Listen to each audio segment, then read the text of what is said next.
Hello there, and welcome. Now, first off, I want to say that to complete all this took me years to do. Took me years, not because it takes that long to do it, but because I really didn't know what I was doing. As I aptly said to my upcoming funeral director, this is my first time, so you're going to have to help me out a little bit. He was understanding. He said, "Yeah, it's your first time. I understand."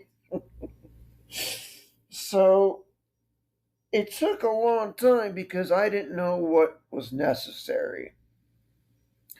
But I think I've come to a concluding point to where now I've visualized perfectly what is necessary to be ready for one's demise so that your loved ones and your friends and family can really focus on the loss and the grief that they experience.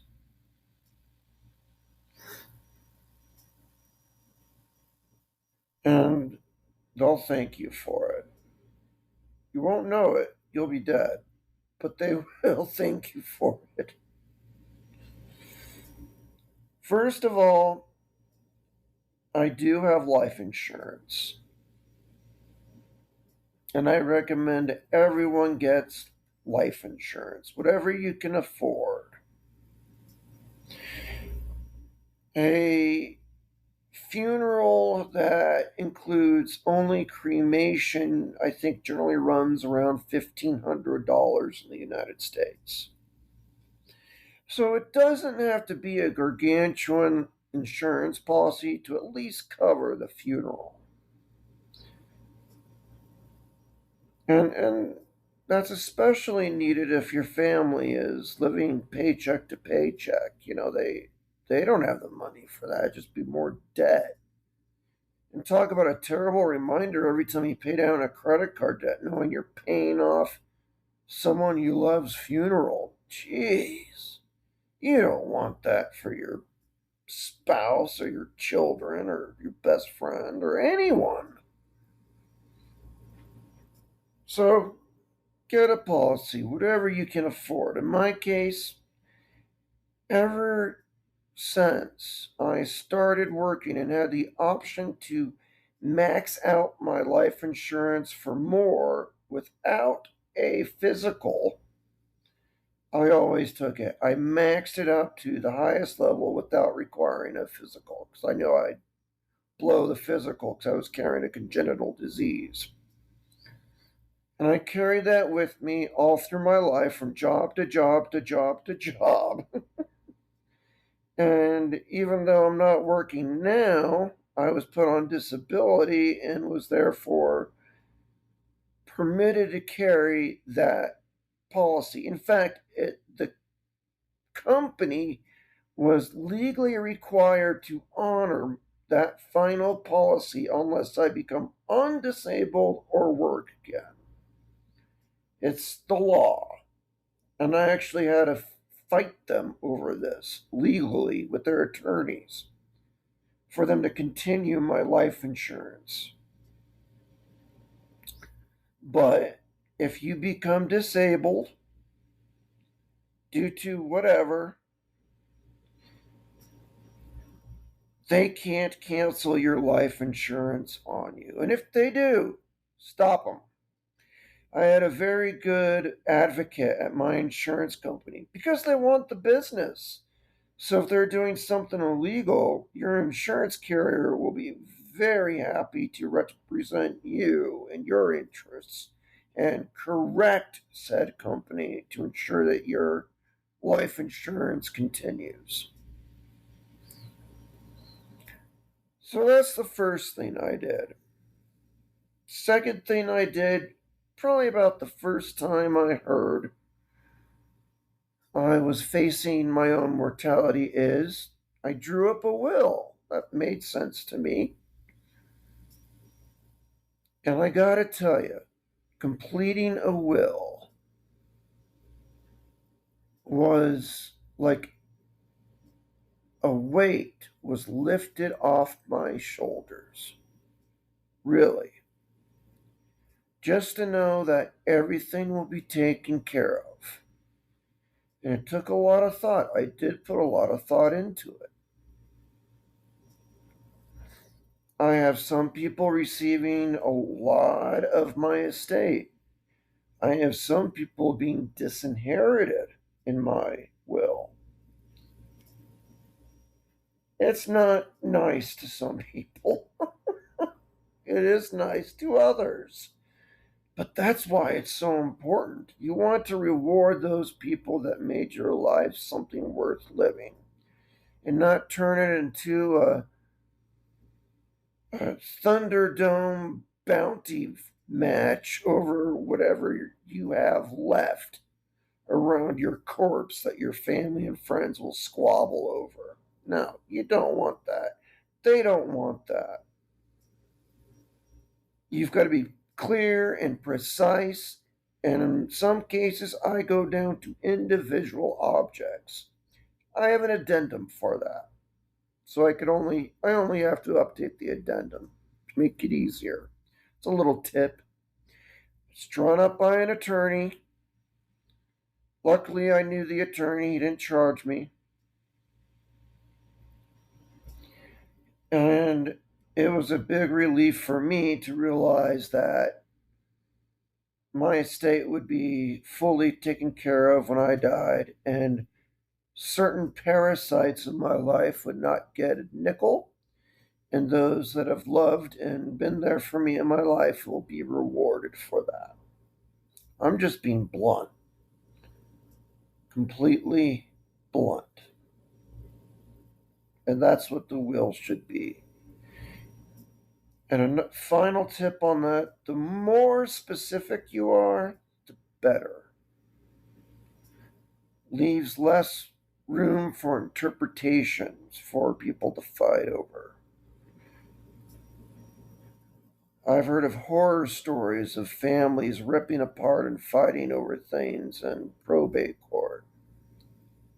I wouldn't wish that on anyone. I don't think you'd wish that upon the folks that are a part of your life and that you love. So it's important. Do it. And when you do it, as I said, it will be a big relief. But second to that, I also set up a uh, management of care form. It's different from state to state, but there's a form out there in one of your state agencies, probably Department of Health or the AG, where you can fill out what you want in your final directives if you die. For example, do you want to allow resuscitation? Do you want to allow um, hospital services forever, even if you're brain dead? Because that's the default. It's going to be forever until you're dead, finally. And then your family's going to have to make that horrible decision of pulling the plug or not. Don't do that to them, for God's sakes. Lay it out what you want. So that's what I did. I can tell you the name of my form. I'm trying to think of it. Let me Google it. I did it a long time ago. So, um, let me try to find the name where it is in my state, and you can find yours. Overseas, I don't know what you got. Good luck. Oh, okay. It's just the advanced directives form. There, duh. In my state, it's called Medical Orders for Scope of Treatment, or MOST form. It gets signed off by a doctor, eventually filed with the state, and That's pretty much it. You say whether or not you should be resuscitated and what kind of care you should get if you're not conscious to make those decisions. That's important, especially as you get older. Resuscitation is not like in the movies, folks. It's not like just compressions. But oh, I feel so much better. You're my hero. I'm going to go to the bar now. No, that's not how it works. Resuscitation through chest compressions can oftentimes be worse than death itself. You might not come back the same as you were. You might have brain damage or severe brain damage. And you'll most certainly will probably come back with bruised or broken ribs and hideous pain and wish you were dead. It can be a very traumatic event to a human being in the body. So in my form, I said DNR. But I said if I am alive, if there's certain hope that I might recover, I spelled out specifically how long I could stay in ICU, how long I could stay in general care, what procedures are permitted and what aren't. I circulated it with my family to see if it sounded reasonable. I put a lot of thought into it and filed it. And so it's spelled out precisely how my medical care should be managed if I'm unable to direct it myself. Medical directive. That's the second thing I did. And along with it, I assigned um, what do you call it?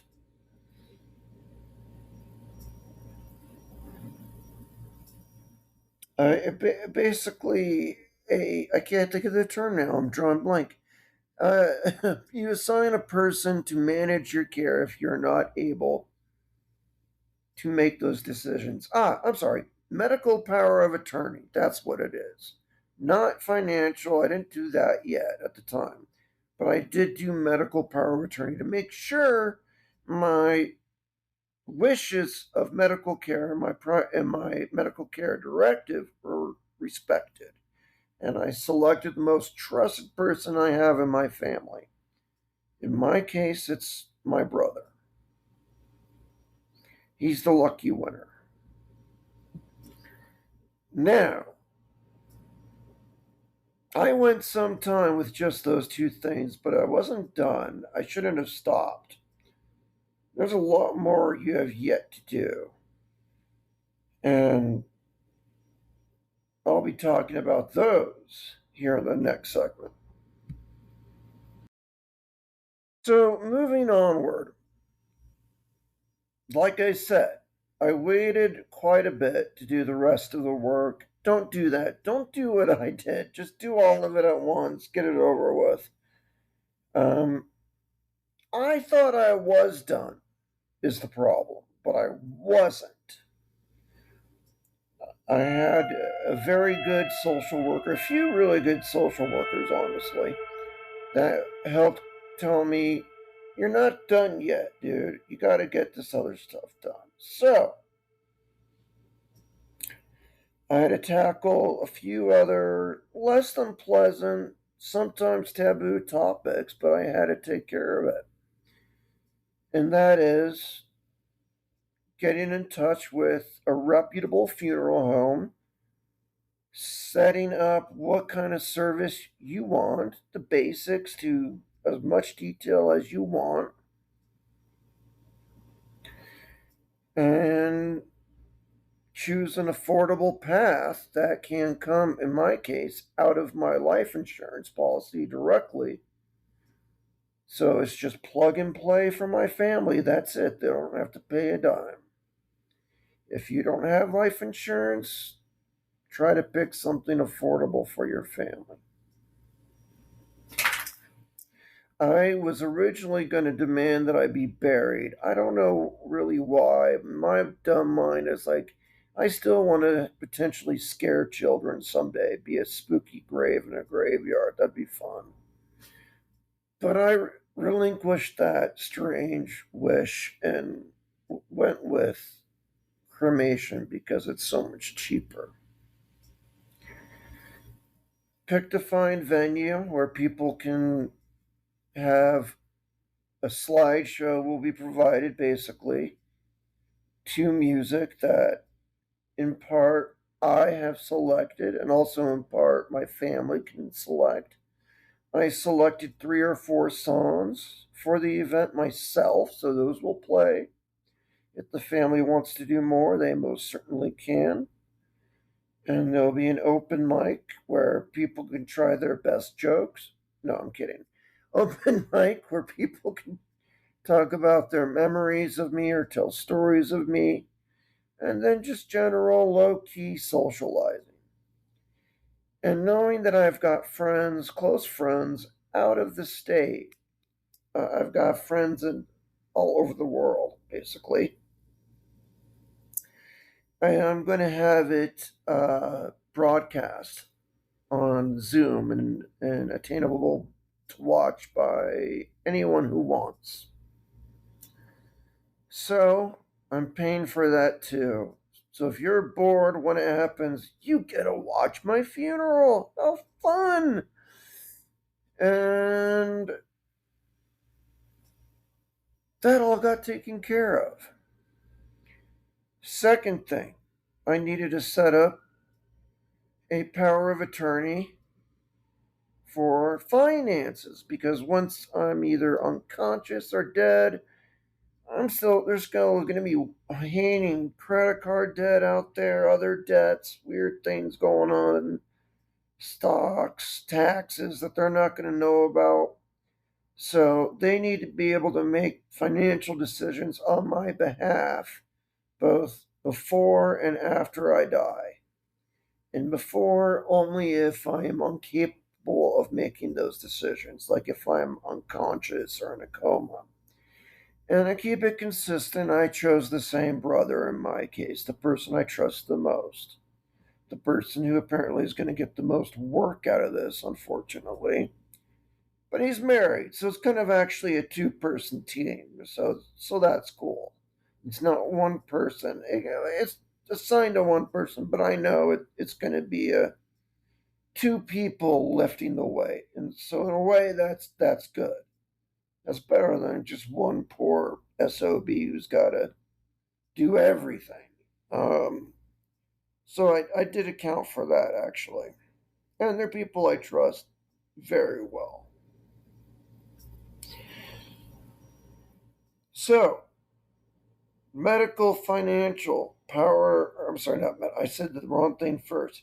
Sorry, I did medical power of attorney first, and then financial power of attorney.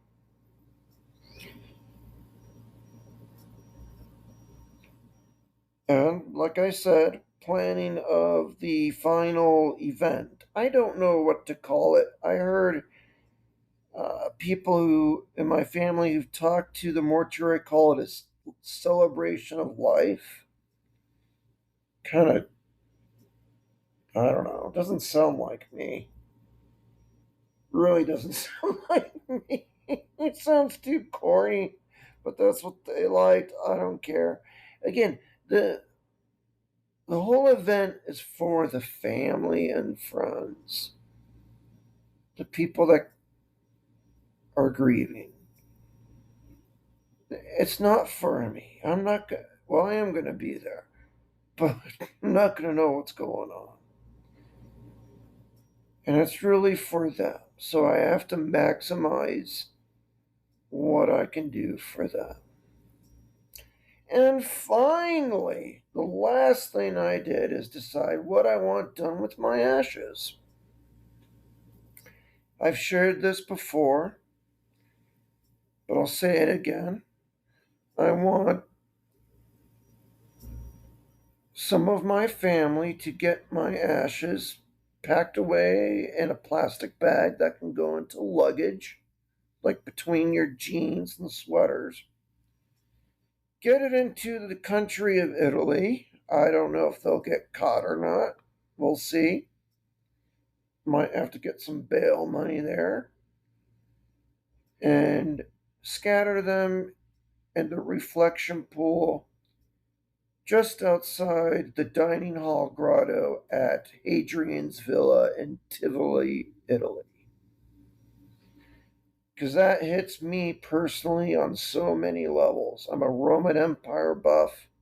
My favorite emperor is the Emperor Hadrian. I've told people that.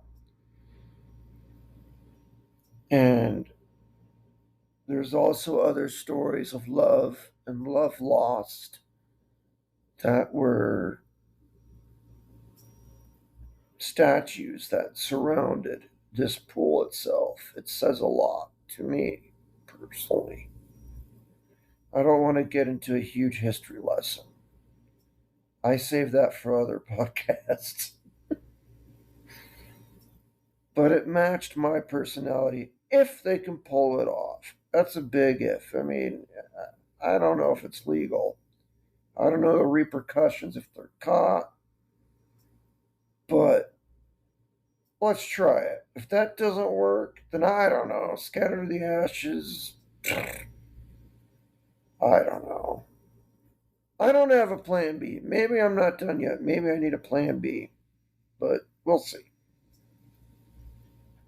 Yeah, I should probably have a plan B. I don't want them to go to jail.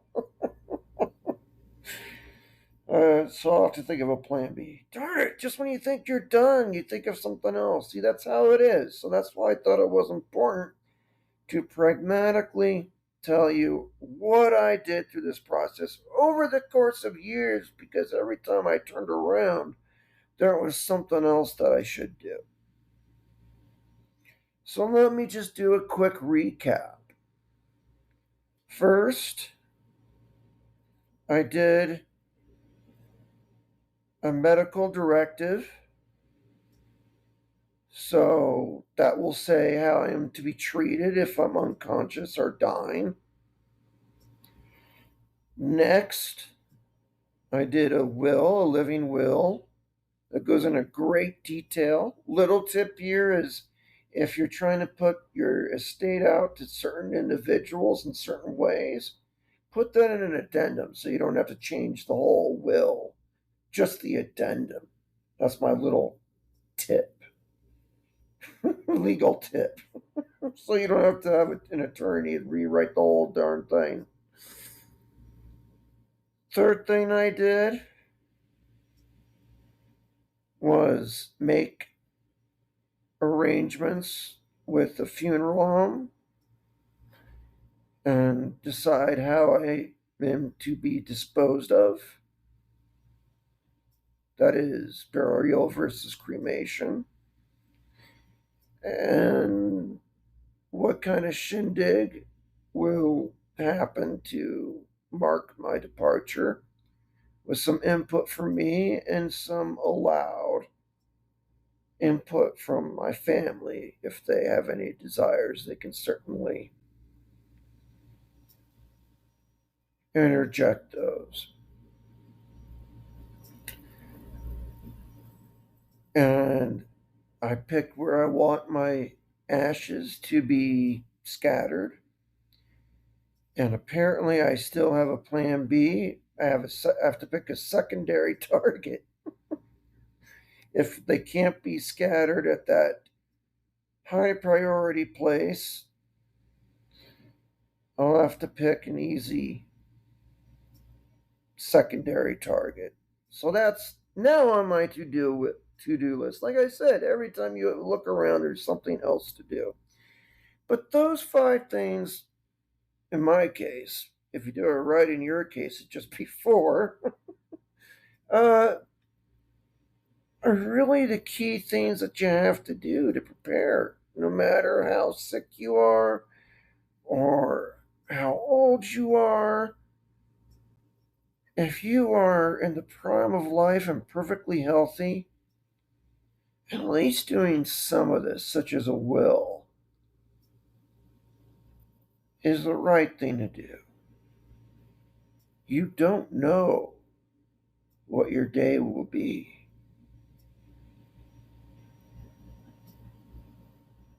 I picked a terrible example that happened in my lifetime where a lot of people died and they had no idea it was going to be their day. They were just going to work, just going to work.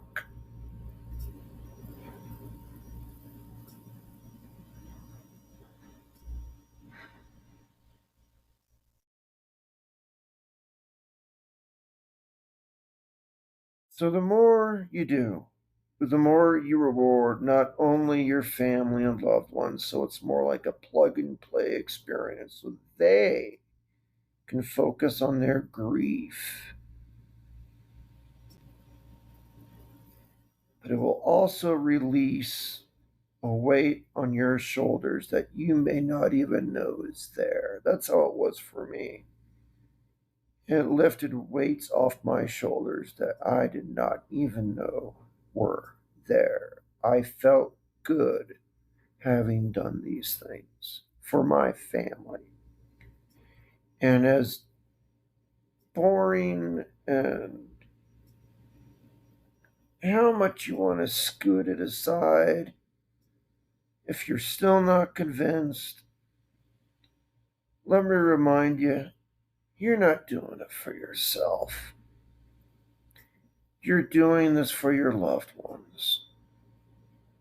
The more you do for your loved ones, so they don't have to, the better.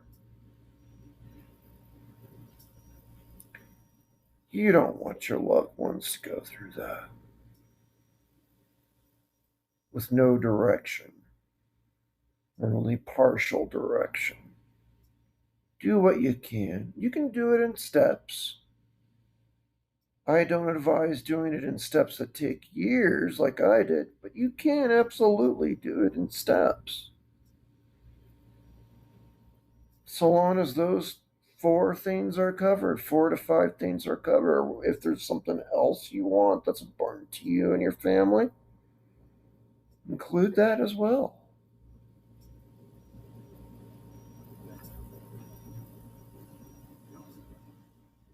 Please don't make your family or loved ones do all that. Please don't. I've seen horror stories come out of those types of situations where families were ripped apart and love had evolved into a passionate hate. Don't let that occur. You have the power in you when you're alive. Use it. And when you're done, just update it periodically. It's not a big deal. There's so much you can do with so little effort. Only a fool would not do this. As I said already, it reminds me of the phrase written above, I think it was the piazza near the shipyard in Venice. Happy is the city that when in peace prepares for war. And happy is the person that when alive prepares for death. So very similar, a true statement as well.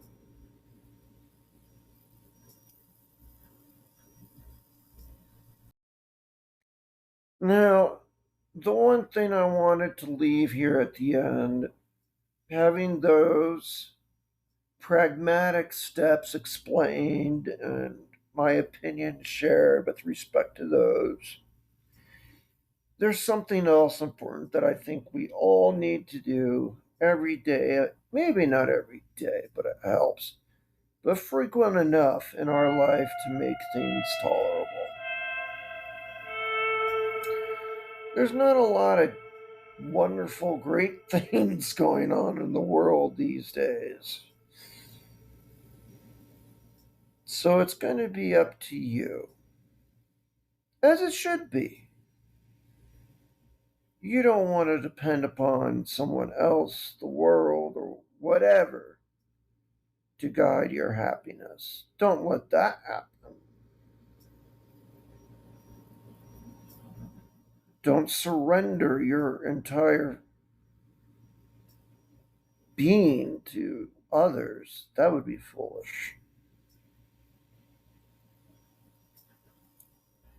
What I have done lately, only because it's true, it's not in a matter to take me away from depression per se, or keep me focused, or anything like that. I guess it does those things, but I don't do it because those things. I just do it because it's true. And that is, I express gratitude for the things I have that means so much to me every passing day. I have an overwhelming, sometimes, feeling of gratitude every day.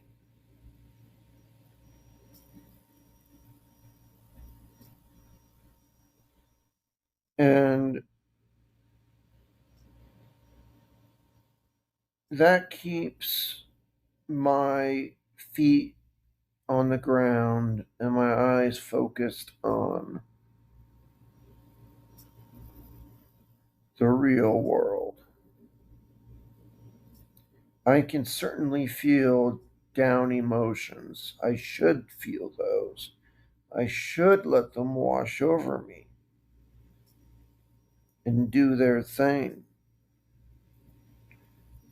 But just as that, I must be aware of the few things I have, maybe one thing I have, to be eternally grateful for.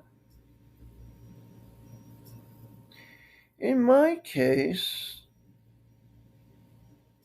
I have been grateful every single day for my dog.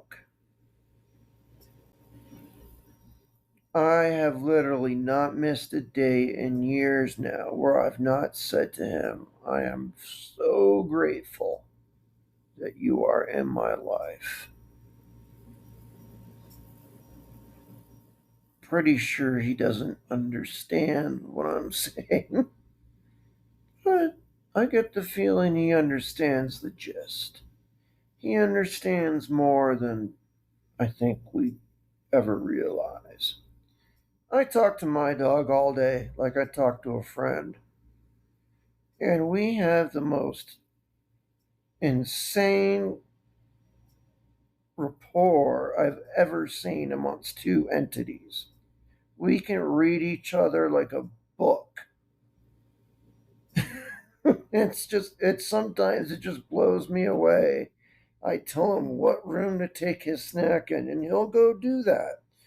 I'll ask him if it's time for this, and he'll answer me. He'll give me a look, and I'll know exactly what he wants the moment his eyes touch mine. I somehow know exactly what he wants. Our rapport is just scary accurate. And that's probably from, yeah, we were together 24/7. I talk to him all day long, and I am grateful for him, and I tell him that. He might not get it as though a human would, but I think he gets the gist. And more importantly, I get it. I get the full meaning of what I'm saying, obviously. And that keeps me focused that everything is not a negative uh, or neutral thing, but some things are downright awesome, and I'm grateful for those things. And for him in particular, I am very grateful because he gives me so much. He's a companion. He's sitting next to me right now, like he always does. He's never away from me, ever. I mean, maybe for like a couple minutes if he's doing his duty or something, or if I'm in the shower. But even when I'm in the shower, he'll poke his head and check on me to make sure I'm okay.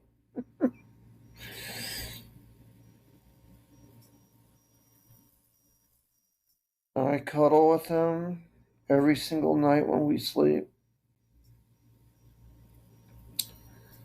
He gives me the emotional support I really need in a lot of these situations that I'm facing. And the timing of my adoption of him was so uncanny. It was incredible timing, to put it lightly. And I am terribly grateful for all of that and more. But I always take a moment, oftentimes many moments throughout the day, to reflect on why do I have a stutter suddenly? To reflect on the things that I'm grateful for, and especially him.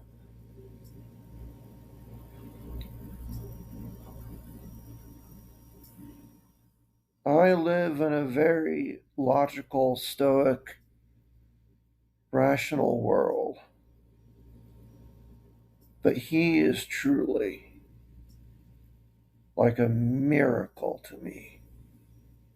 That is the only word in English that I can use to describe kind of what I feel about him. And I'm grateful for him in my life every day. I bet I say it multiple times a day because I forgot I said it earlier. One of the cases where cognitive memory decline may actually be a good thing. You mentioned how grateful you are more than you need to.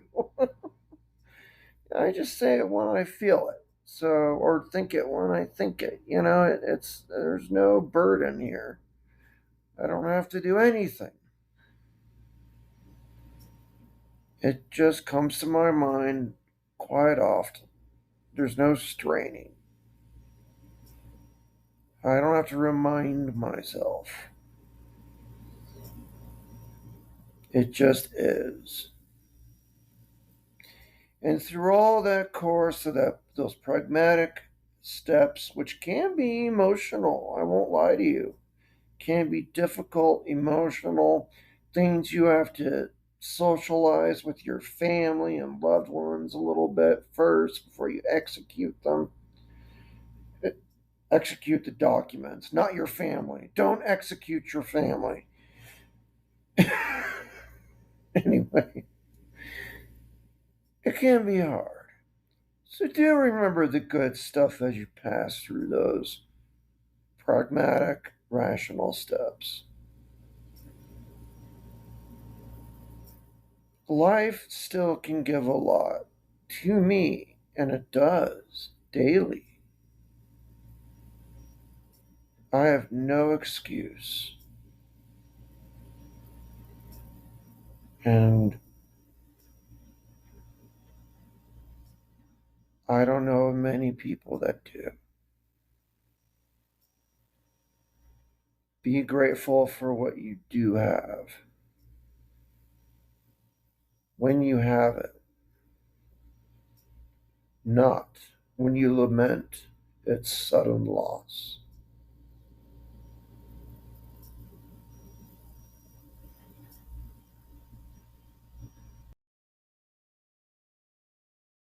Well, my friends, I think I'm going to lead this podcast to its terminus now and retire for the evening.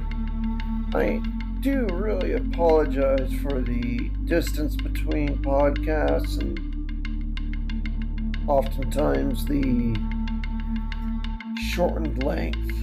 It's a matter of ability.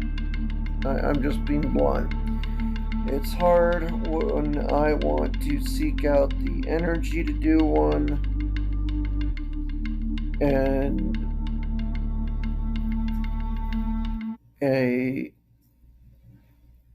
valid concern or topic to approach when I am fighting for my own well being through every single day, every single hour.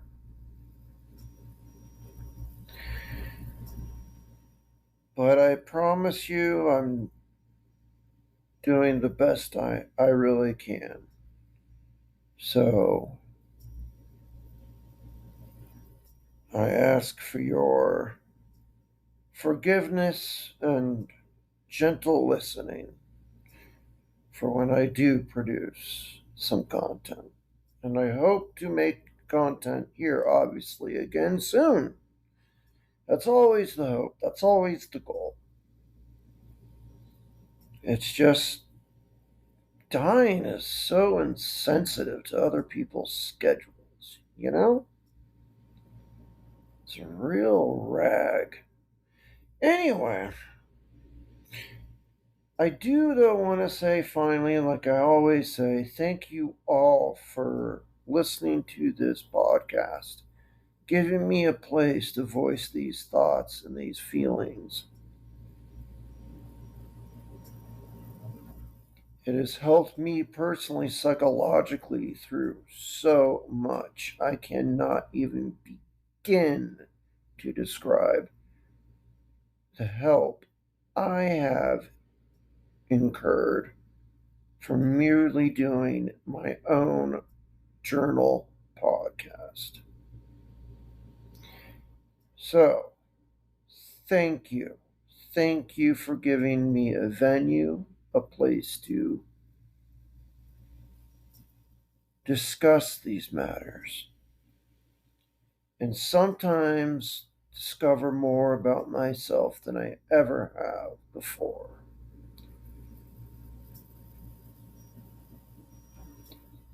If you wish to give to the podcast any further, you can go to its home webpage on Spotify, or more easily, just go to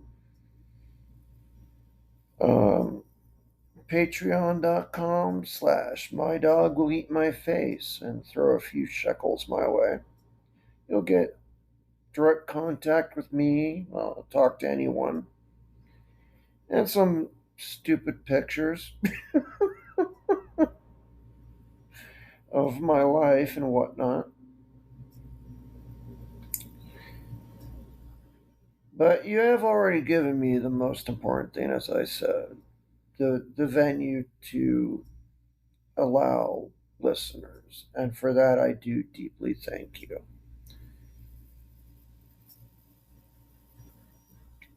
And I do plan to try to create podcasts more frequently if I can. But as I continue this struggle, it's more than likely only going to go one way. It's just how it is. But with that said, I will call this